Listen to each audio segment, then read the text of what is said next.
Hello guys, let me cover the remaining part. परंपरा शब्द का मूल अर्थ संचारित प्रेषित करना है। डीपी ने इस ओर ध्यान आकर्षित किया। इसका समतुल्य संस्कृत शब्द परंपरा है, जो कि उत्तराधिकार अथवा आतिथ्य है, जिसका मूल आधार वही है जो इतिहास का है। अतः परंपरा की मजबूत जड़ें भूतकाल में होती हैं और उन्हें कहानियों तथा मिथकों द्वारा कहकर और सुनकर जीवित रखा जाता है। हालांकि परिवर्तन भी भूतकाल से उसके संबंध को नहीं तोड़ पाया, बल्कि यह अनुकूलन की प्रक्रिया को इंगित करता है। प्रत्येक समाज में परिवर्तन के आंतरिक तथा बाह्य स्रोत हमेशा मौजूद रहते हैं। पाश्चात्य समाज में आंतरिक परिवर्तन का अत्यधिक सामान्य स्रोत अर्थव्यवस्था है, परंतु यह भारत में उतना प्रभावशाली नहीं है। जैसा कि डीपी मानते थे कि भारतीय संदर्भ में वर्ग संघर्षीय जातीय परंपराओं से प्रभावित होता है और उसे अपने में सम्मिलित कर लेता है। भारत में नवीन वर्ग संघर्ष अभी स्पष्ट रूप से उभर कर नहीं आया है।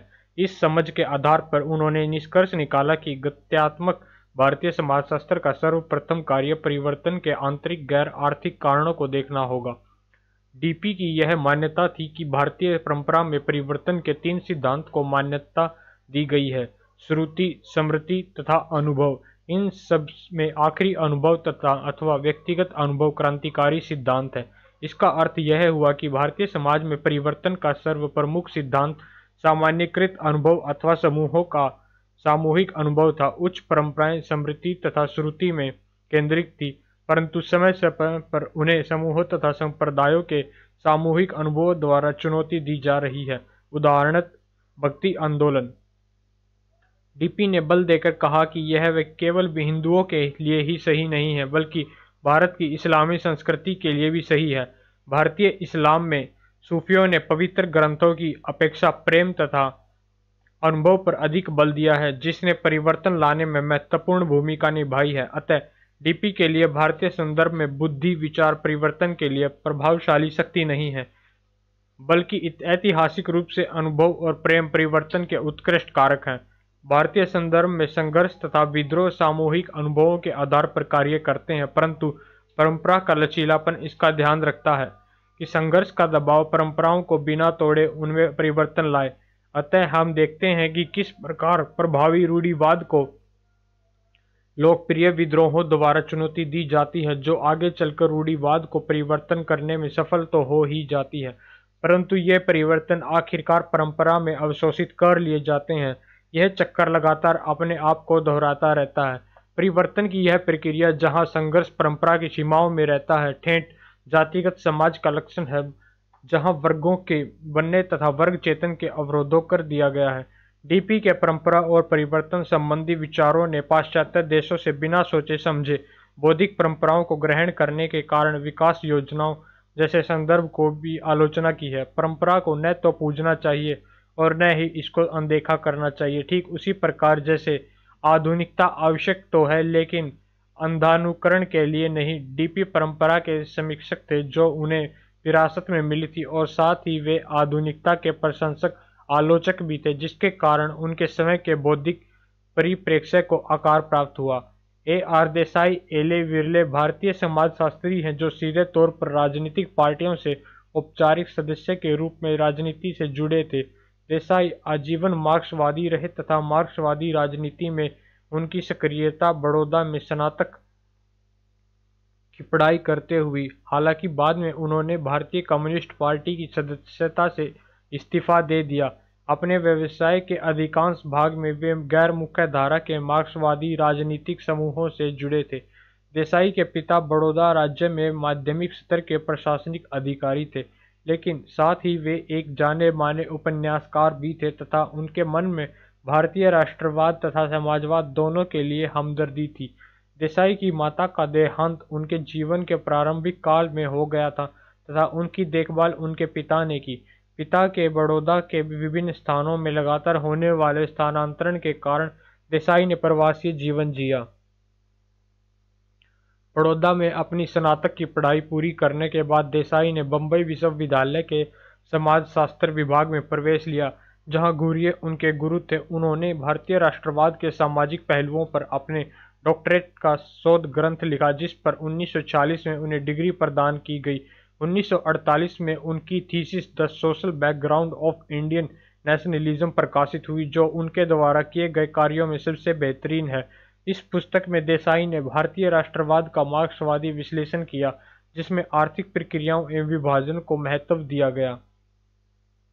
यह ध्यान में रखते हुए कि ब्रिटिश उपनिवेशवाद के समय हालात कैसे थे। हालांकि इसकी आलोचना हुई, फिर भी यह पुस्तक बेहद प्रसिद्ध हुई और इसका कई बार पुनर्मुद्रण भी हुआ। अन्य विषय जिन पर देसाई ने काम किया वे हैं किसान आंदोलन तथा ग्रामीण समाजशास्त्र, आधुनिकीकरण, नगरीय मुद्दे, राजनीति, समाजशास्त्र, राज्य के स्वरूप और मानवाधिकार। चूंकि मार्क्सवाद भारतीय समाजशास्त्र में बहुत प्रभावशाली या महत्वपूर्ण नहीं था, अतः आर देसाई को अपने विषय की तुलना में बाहर ज्यादा नाम मिला। हालांकि देसाई को कई पदवियों से सम्मानित किया गया तथा वे इंडियन सोशियोलॉजिकल सोसाइटी के अध्यक्ष भी रहे। भारतीय समाजशास्त्र में देसाई एक अत्यंत प्रभावी व्यक्तित्व रहे।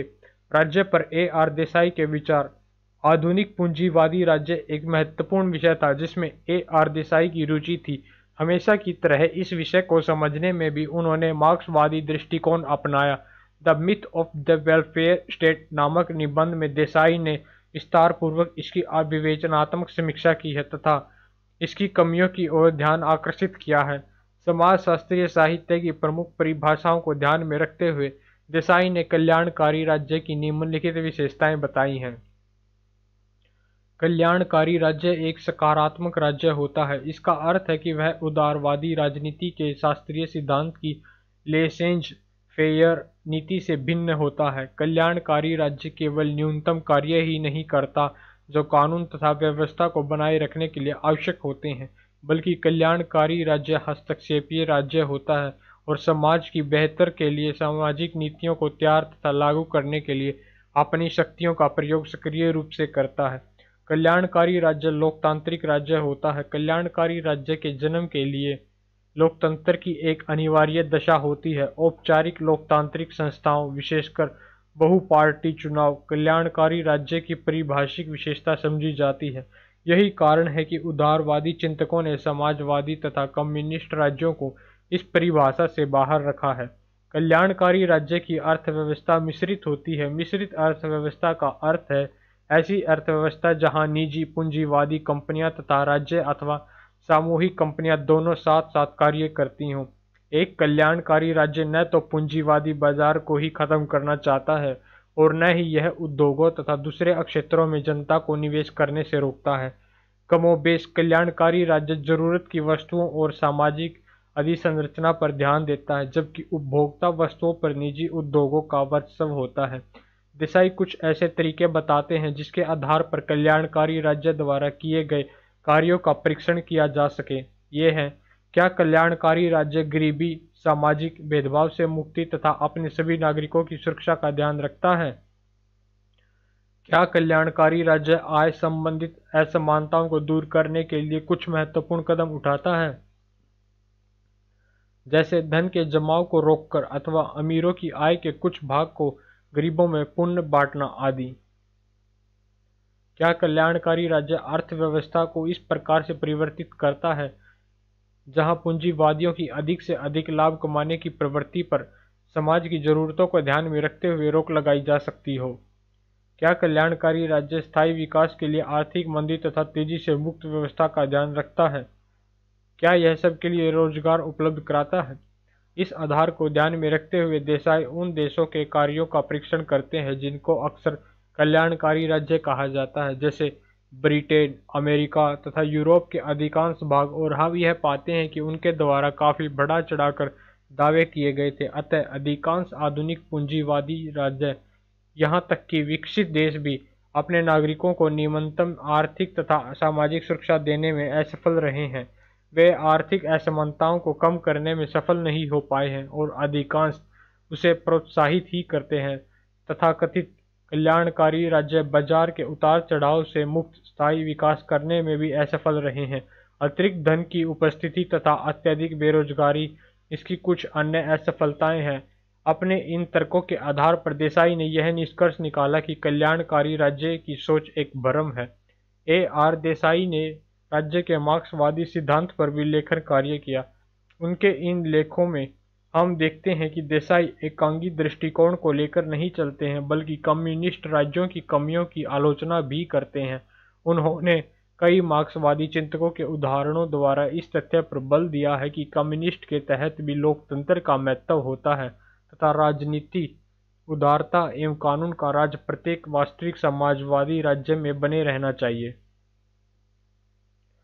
स्वतंत्र भारत में बेहतरीन भारतीय समाजशास्त्री एम.एन. श्रीनिवास ने डॉक्टरेट की उपाधि 2 बार प्राप्त की, एक बम्बई विश्वविद्यालय से तथा दूसरी ऑक्सफोर्ड से।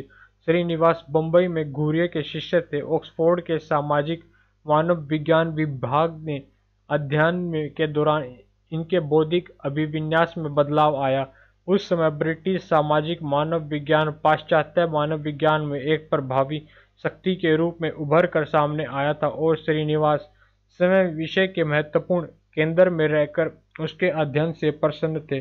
श्रीनिवास के डॉक्टरेट के शोध निबंध का प्रकाशन religion and society among the Coorgs of South India के नाम से हुआ।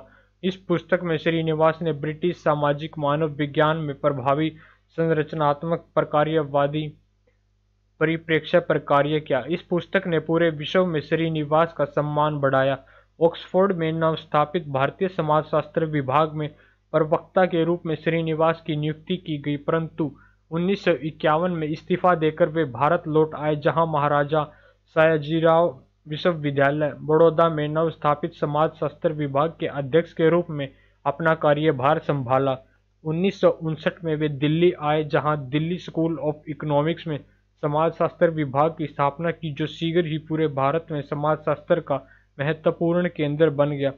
श्रीनिवास अक्सर यह शिकायत करते थे कि उनका अधिकांश समय संस्थाओं को बनाने में ही बीत जाता है और स्वयं उनके पास शोध कार्य के लिए बहुत ही कम समय रह जाता है। इन कठिनाइयों के रहते हुए भी श्रीनिवास ने कुछ विषयों पर महत्वपूर्ण कार्य किए, जैसे जाति, आधुनिकीकरण तथा सामाजिक परिवर्तन की अन्य प्रक्रियाएं, ग्रामीण समाज इत्यादि। श्रीनिवास ने अपने अंतर्राष्ट्रीय पहचान तथा सहयोगी की मदद से भारतीय समाजशास्त्र को विश्व के मानचित्र पर स्थापित किया।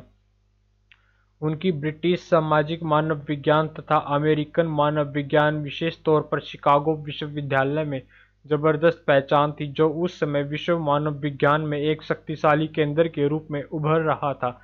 जी.एस. घुरिये तथा लखनऊ के विद्वानों की तरह श्रीनिवास ने भी नई पीढ़ी के समाज को तैयार किया, जो आने वाले दशकों में अपने विषय के दिग्गजों के रूप में स्थापित होने वाले थे। एम.एन. श्रीनिवास के गांव संबंधी विचार। एम.एन. श्रीनिवास की रुचि भारतीय गांव तथा ग्रामीण समाज में जीवन भर बनी रही। यद्यपि वे गांव में कई बार सर्वेक्षणों तथा साक्षात्कारों के लिए जा चुके थे, लेकिन 1 वर्ष तक मैसूर के निकट के एक गांव में कार्य करने के पश्चात ही इन्हें ग्रामीण समाज के बारे में प्रत्यक्ष जानकारी प्राप्त हुई। गांव में रहकर कार्य करने का अनुभव इनके व्यवसाय तथा बौद्धिक विकास के लिए महत्वपूर्ण साबित हुआ। 1950 से 1960 के दौरान श्रीनिवास ने ग्रामीण समाज से संबंधित विस्तृत निर्जातीय ब्यौरों के लिखे जोखों को तैयार करने में सामूहिक परिश्रम को न केवल प्रोत्साहित किया, बल्कि उसका समन्वय भी किया। श्रीनिवास ने एस.सी. दुबे तथा डी.एन. मजूमदार जैसे विद्वानों के साथ मिलकर भारतीय समाजशास्त्र में उस समय के ग्रामीण अध्ययन को प्रभावशाली बनाया।